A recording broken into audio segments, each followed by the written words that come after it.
France Info. C'est donc la dernière ligne droite. Les députés doivent se prononcer sur le projet de loi du mariage pour tous. Aujourd'hui, il n'y a pas de suspense. Le texte devrait être adopté, la gauche étant majoritaire.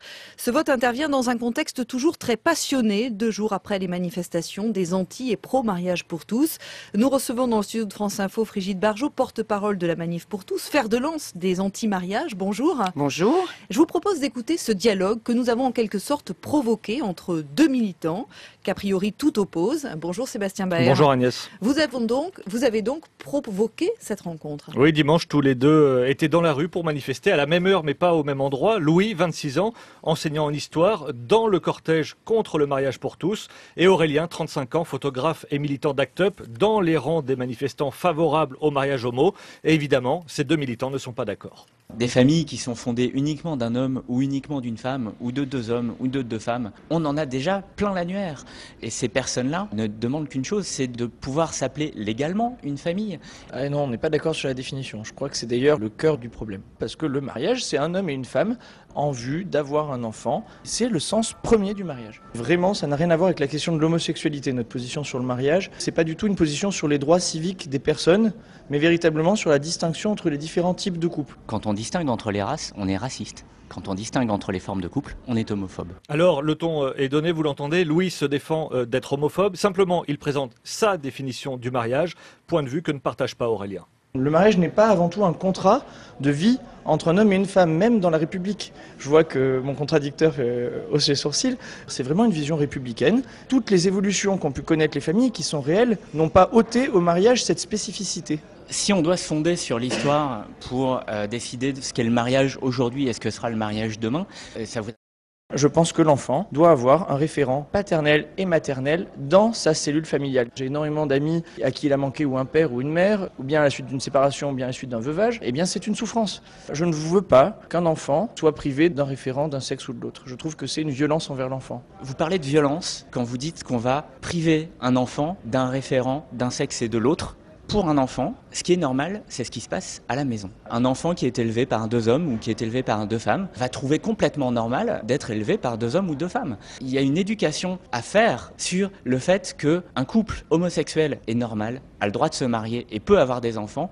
Plus personne ne moque un enfant divorcé maintenant dans l'école et ce sera le cas aussi pour les enfants de couples homosexuels. Alors on le voit Sébastien, il y a divergence sur la question du mariage, il y a divergence également sur la possibilité de l'adoption, sur fonder une famille. Sauf grosse surprise, le projet de loi sur le mariage pour tous sera voté aujourd'hui à l'Assemblée nationale. Qu'en pensent ces 2 militants ? Alors pour Aurélien, militant d'Act Up, c'est une satisfaction. Évidemment, c'est pour défendre cette cause que le jeune homme est descendu régulièrement dans la rue ces dernières semaines. Mais il estime quand même que la victoire aura un goût amer. On fera en sorte que ce soit un moment joyeux, que ce soit un moment de fête. Après ça, je pense qu'il ne faut pas crier victoire trop tôt. Le vote solennel de la loi par l'Assemblée nationale ne veut pas dire que la loi rentre en application, loin de là. Il a été très clair du côté des opposants à ce projet de loi qu'ils ne s'arrêteraient pas là non plus et qu'ils vont aller secouer tous les recours possibles pour que cette loi n'entre pas en application. Donc ça veut dire qu'il ne faut pas relâcher la vigilance non plus. Tant qu'on entendra des manifestations homophobes de la part de gens dans la rue ou de gens dans l'hémicycle, ce n'est pas le paradis. A l'inverse, pour Louis et tous les militants anti-mariage pour tous, ce vote ne va pas marquer la fin de ce mouvement de contestation. On s'est fait à l'idée parce qu'il faudrait quand même manquer sincèrement de réalisme pour croire que le vote pourrait être négatif. On ne sait pas ce qui peut se passer, il y a peut-être 100 députés qui vont être retenus dans le métro, mais enfin bon, ça m'étonnerait. Ça ne veut pas dire pour autant que nous lâcherons quoi que ce soit. Effectivement, il y a un recours qui est prêt devant le Conseil constitutionnel. Nous continuerons le mouvement et au-delà de ça, nous éveillerons les esprits sur la nécessité de distinguer l'homme et la femme et nous verrons les fruits de notre travail plus tard. Voilà, vous l'entendez, pro et anti-mariage gay ne désarment pas. Dès la fin d'après-midi aujourd'hui, ils vont manifester à nouveau dans plusieurs villes de France, des rassemblements prévus autour de 17h au moment où la loi devrait être votée. Frigide Barjot, n'y a-t-il pas beaucoup finalement de tristesse à entendre ces 2 jeunes qui dialoguent mais qui ne s'entendent pas ? Mais non, déjà il y a un débat, c'est déjà pas si mal. Et ce qui est ennuyeux, c'est que effectivement c'est un dialogue de sourds. Ils ne s'entendent pas comme vous le dites parce qu'ils ne parlent pas de la même chose. Moi je vais résumer ce qui a été dit. En fait, le mariage en France est une exception. Il y a d'autres mariages qui ont été votés dans d'autres pays, 14 dans le monde entier sur plus de 175 pays. Ce sont des lois d'union civile et qui ne touchent pas à la filiation. Là, on n'a pas parlé de la réalité. C'est qu'en ouvrant le mariage, on ouvre le fait, on dit aujourd'hui que 2 hommes peuvent avoir un enfant ensemble, faire l'enfant. J'ai entendu un reportage tout à l'heure sur votre antenne de 2 jeunes femmes lesbiennes qui avaient un enfant et qui se réjouissaient que la conjointe puisse adopter en plénier, c'est-à-dire qu'elle sera considérée comme le seul autre parent de cet enfant. Or, un enfant ne vient pas de 2 femmes. Justement, dans ce reportage, les 2 femmes disaient bien qu'elles enseignent, alors qu'elles disent à leur enfant qu'ils ne sont pas nés de 2 femmes. Parce Oui, que mais ça, personne ne le dit. Mais bien sûr, elles disent, on leur dira la vérité, on lui dira bien qu'il n'est pas né de nous 2, mais avec quelque chose d'autre. Excusez-moi, c'est quoi quelque chose d'autre? C'est une éjaculade de sperme. Ben non. Quelque chose d'autre, ça ne veut pas dire un être humain. Et c'est bien toute la problématique. C'est l'anonymat de l'origine. C'est du sperme anonyme, du sperme vendu. Et ça se vend pas. Et l'enfant n'a pas le droit par la loi. La loi, ce soir, elle va institutionnaliser cela. C'est que l'enfant ne connaîtra pas cette origine. Qu'est-ce qu'on va faire? On va en fait déjà institutionnaliser les enfants qui sont nés par PMA. C'est ça qu'il faut dire aux Français. Donc l'adoption n'a rien à voir dans cette loi. Et attendez, je termine. Quand le jeune homme manif pour tous, j'aime pas ce terme anti-mariage, on dirait, ça fait homophobe effectivement. Non, c'est une sorte de mariage qu'il faut pour les personnes de même sexe, une sorte qui s'appelle une alliance civile. Cette proposition de loi a été défendue, tenez-vous bien, par Nathalie Kosciusko-Morizet, Benoît Paru, pendant la discussion sur le projet de loi de Taubira.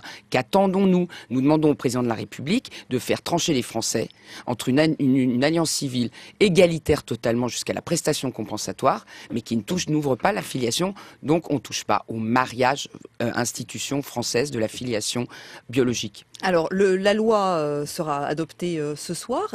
Qu'allez-vous faire ensuite?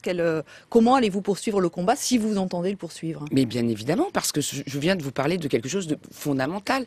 La majorité des Français est de mon avis sur la filiation. Ça, c'est vous qui le dites, hein. Mais non, écoutez, tous les sondages le disent, ils sont contre l'adoption, arrêtons. Et maintenant, ils sont contre le projet de loi Taubira, car ils ont compris que c'était ça qui posait problème. On a mis dans le même texte de loi 2 choses qui ne sont pas la même chose. On ne peut pas avoir des droits sur la procréation.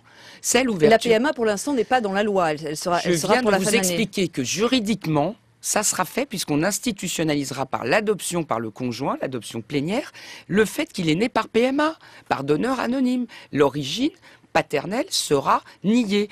Idem pour les personnes de sexe masculin qui vont se marier.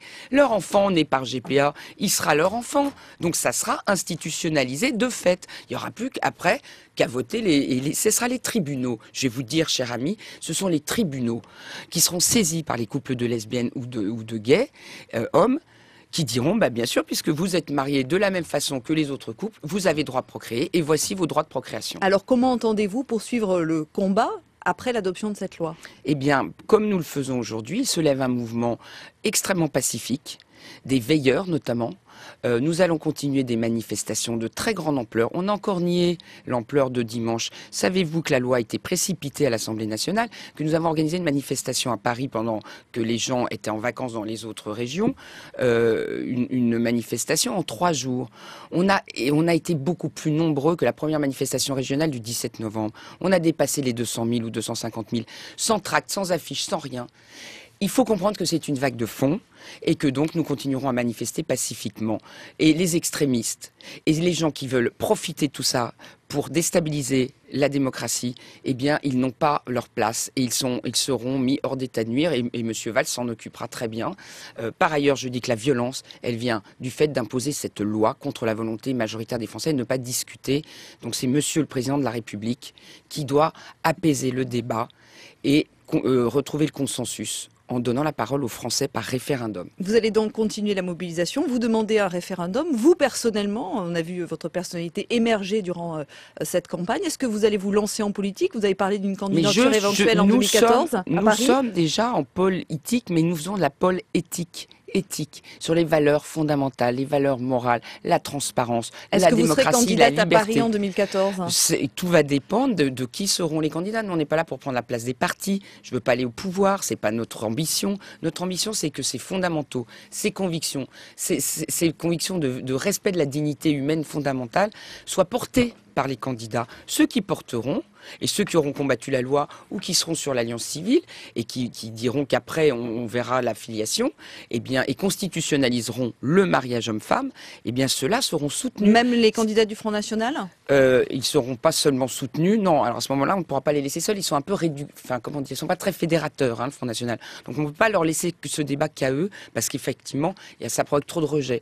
Mais s'il y a des gens de gauche, on les soutiendra, parce que nous avons des gens de gauche avec nous. Il y a des députés qui ont voté contre. Eh bien, nous irons les soutenir. Ils ont été courageux contre l'avis de leur parti, contre le vote bloqué. Ça, c'est une très grande liberté d'expression et de conscience. Et puis par ailleurs, s'il y a personne, bah là, je vous assure qu'il y aura suffisamment de manifs pour tous pour se présenter. Notamment, je pense à Strasbourg, ou là où c'est des voix UMP qui ont fait passer la loi au Sénat.